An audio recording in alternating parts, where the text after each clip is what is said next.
Atenció, aquest vídeo no és apte per a menors de 16 anys. Si en teniu menys, canvieu de vídeo, si us plau. Els contes d'en Richie. Conte amb falsa censura.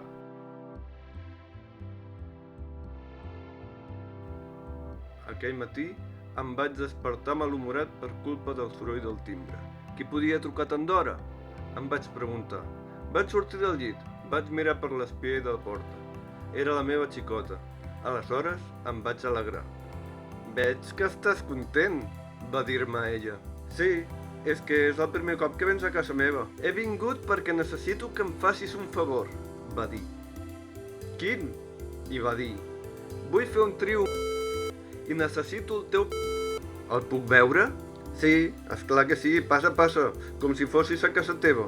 Mira, és aquí. Oh, que gran que és! El puc tocar? Va dir. Oh, i tant que sí. A quantes persones els has deixat tocar el teu? Va preguntar. Tothom qui entra a la meva habitació acaba tocant el Deus estar-ne orgullós, va dir. Oh, i tant, el vaig heretar del meu pare.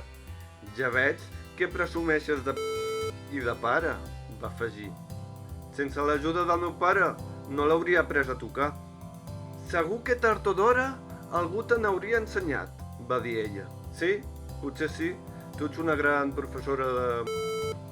En una altra vida tu hauries sigut la meva professora. Sí, però el meu somni és fer un trio i deixar de donar classes, va respondre.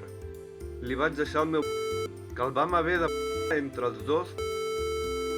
Dies més tard va el trio i així va ser com la meva xicota va muntar un trio amb dues amigues seves i el meu el va ser tot un èxit. La meva xicota va deixar de treballar com a professora de...